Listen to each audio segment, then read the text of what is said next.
Hi, I'm Mary Catherine Beach. I'm a professor of medicine at Johns Hopkins University and the course director for the Scholarly Concentrations course. I am going to talk now about how to give a good research abstract presentation. First, let's go over what different types of talks you might be asked to do are. There are reviews of certain topics, kind of like I'm doing a review of how to give a presentation. Usually those are 30 to 60 minutes. I don't want you to panic. I am probably not going to talk that long. There are research talks in which you might review the body of research that you have done on a topic or that others and you have done on a topic. Those are usually also 30 to 60 minutes. And then there's the abstract presentation talk, which is almost always formatted at about 10 minutes with 2 minutes or 5 minutes for questions after that. What this presentation today is going to cover are the key components of a good talk, any good talk or presentation, how to design good slides, and strategies for successful public speaking. Why do we want to go over this? Why is this so important? Many of you sit all day in lecture and you know what it's like to try to listen and learn, and you need to have exciting presentations that feel relevant to you. And so we don't want to be the ones standing up at a podium boring the tears out of the audience when we could be relaying really important and exciting information to them, but we're just not doing it in a way that captures their attention. So what's in a talk? You want to get the audience's attention. That's the most important thing. How do you do that? Well, you demonstrate that they need this information, that this is going to be an exciting, interesting topic. And then for you guys, when you do your research abstract presentations, you want to explain clearly what you did and how you did it. What makes a good talk? A focused message, very few distractions, and a carefully rehearsed presentation style. When I first started giving presentations, I had to write out every single word that I was going to say because I stunk at it. And I've gotten marginally better. And now I think I can go into a talk and probably not write out every word that I'm going to say, but it still helps. Even when you're very experienced, you give better presentations if you have figured out in advance what you're going to say.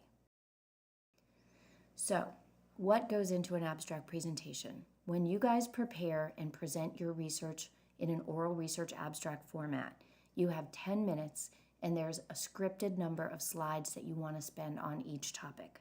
First, you'll have a title slide. That takes no time to go over. You want to have 1 to 2 background slides, 1 slide on your purpose or your hypothesis, 1 to 2 slides on your methods, 3 to 4 slides on your results, 1 to 2 slides on your conclusions, a slide that outlines your study's limitations, and a final slide that outlines the implications of your study.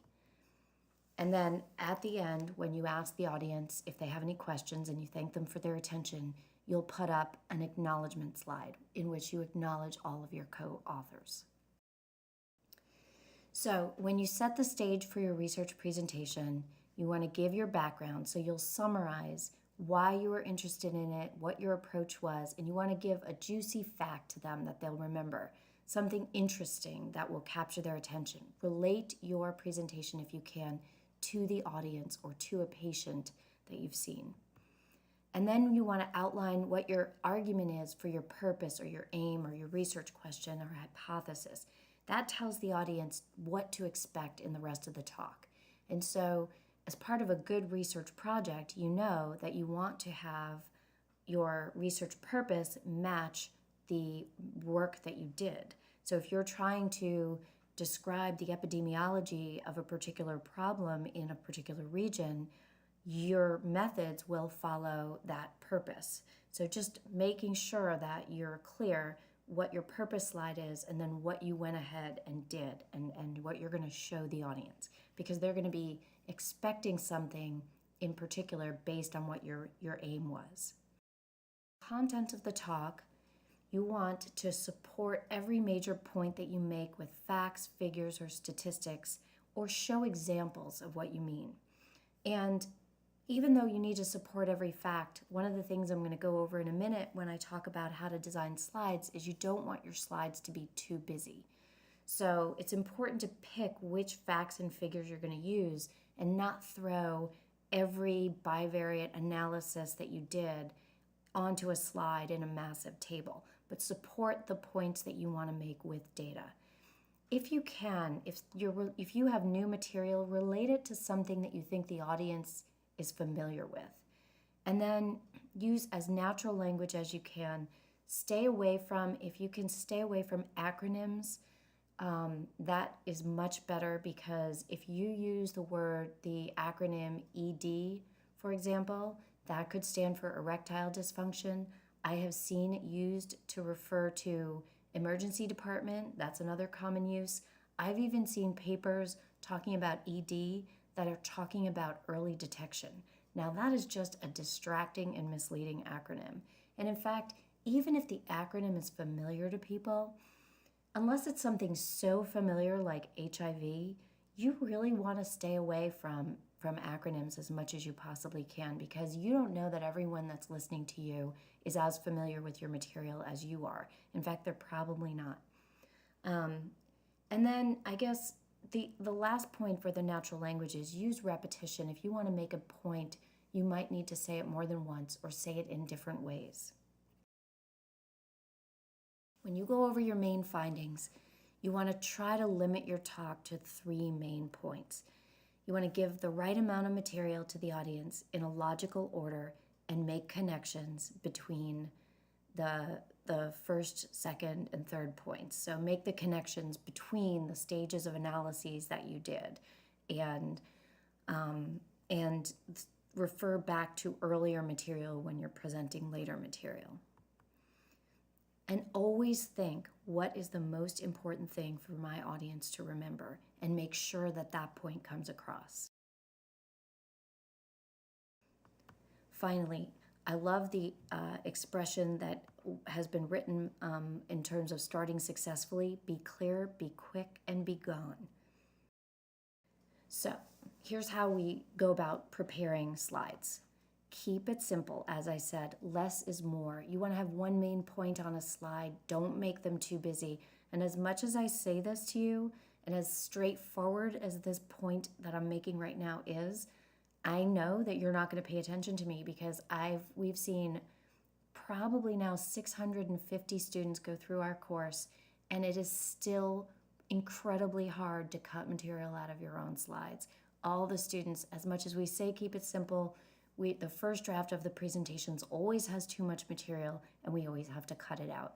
And I will say that as much as I can give a presentation on how to give a presentation, my instinct when I create my own slides is to put too much in, because we're all excited about our work, and we want to put in good material, and we want to show everybody all the stages of what we did, but you can't do it in 10 minutes, so you might have to save some things for the paper. You don't want to have more than 5 or 6 bullet points on a slide. There are some interesting YouTube videos on how to give a PowerPoint presentation that say that you shouldn't have bullet points at all. That really doesn't translate to a research abstract presentation. I think you do need bullet points in a research abstract presentation, but don't do more than 5 or 6 on a page. Photos and pictures are great if they're in moderation or if they're relevant. And you want to use high contrast colors. There was this stage where we were all using dark blue slides with yellow and white text. I don't know why we started doing that. That was like the go-to format for PowerPoint. Apparently, you're supposed to use light backgrounds with dark colors on them. You don't want to have too many background and textures in your slide. You definitely don't want textured backgrounds. Common mistakes. Well, they're kind of the inverses to what you should be doing. People try to cover too much material, they have slides that's too busy, and then the font is too small for anyone to read it.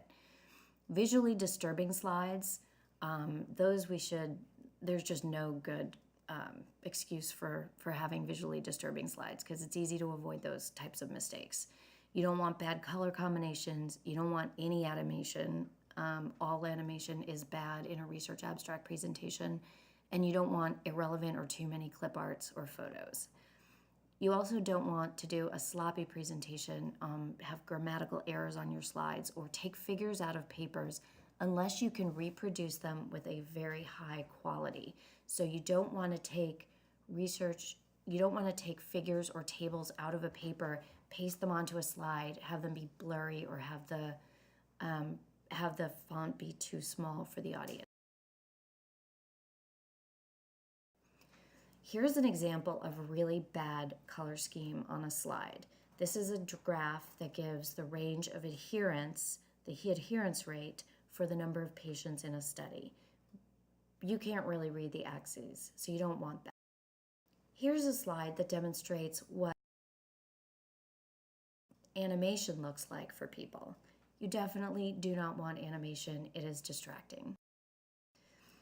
A good talk is focused. It has good graphics, if it has graphics at all. Does that image add anything to the point that I just made? I think it kind of does. I don't think it's necessary. I don't know whether it's bad or good. I kind of like it. I don't have a strong feeling about it. But let's think about this one.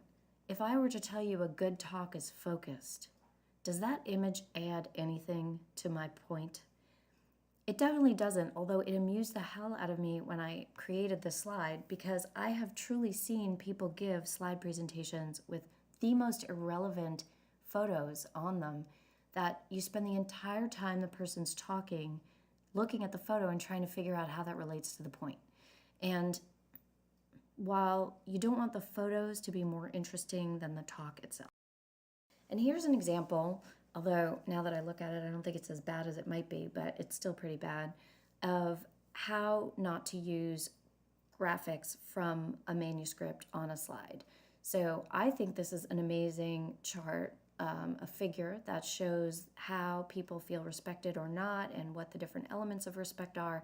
And I put this figure in a paper that I published. But even though I love the figure, if I cut it out of the paper, stick it on this slide, the font is much more likely too small for you to appreciate it. So I'd be better off reproducing this in smaller sections if I was going to for you. Now, answering questions. At the end of all of your research talks, people will ask you questions. You want to try to anticipate what questions they're going to ask and try to figure out what's the hardest thing they could ask me and what is my answer going to be. You want to ask questions of the audience member if you're not sure you understand what they've asked you. You want to make sure you understand before you go ahead and ask them, and before you go ahead and answer it. And you can say, that's a really interesting question. I don't know, but I think we should look into it. So if you don't know the answer to a question, don't try to guess. I mean, you could guess if you're going to be straightforward about the fact that you're guessing. You can say, okay, I'm not sure, but if I had to guess, I think this. But definitely never pretend to know something that you don't know. I think the strongest presenters are the ones that say, wow, I've never even thought of that. That's so interesting that you thought of it. The person who asked you the question feels great about themselves after that, and they don't think any less of you. And so you want to view it also as an opportunity to stress your message. If you have extra slides that make all those interesting points that you weren't able to make easily in the 10 minutes that you have, you can create those extra slides and pin them at the end of your talk. And then if someone says, well, like, what about this? Did you ever see an association between A and B? You can say, as a matter of fact, we did look at that, and then pop up that extra slide. Things to think about before you give your talk. You want to look at your slides. Are they easy to read? Are they visually appealing? Look at the content. Give the talk to someone outside of medicine to see, do they understand what you're talking about? Practice your slides and know how to explain them. Figure out how long it's going to take and make sure that you're going to finish on time. And then think about what you're going to wear and try to look professional, neat, and put together. Practice makes perfect. Rehearse what you will say and exactly how you will say it. You'd be surprised how many times I will throw up a slide, and if I haven't thought about it, and I've been doing this for 20 years, I still will look at that graph and think, oh shoot, like what's on the x-axis? And when you're standing in front of a room full of people, that is definitely not the time to be trying to decipher the graph that you used to know really well, but you can't remember it or can't think of how to explain it right then and there. You want to practice with colleagues, friends, and roommates. Time yourself, shorten it if you need to. Watch yourself in the mirror and anticipate questions. Think about while you're talking, when you practice it, maybe not when you're standing in front of the audience because you don't want to be self-conscious at that point, but while you're talking, you want to think, am I making eye contact? Where are my hands? Am I talking too fast? Am I standing up straight? There is, someone once gave me a tip, which was, if you're nervous, put your hands, if you have a podium, put each hand on one side of the podium so that you're standing in a powerful stance, looking at the audience just with your hands to your sides.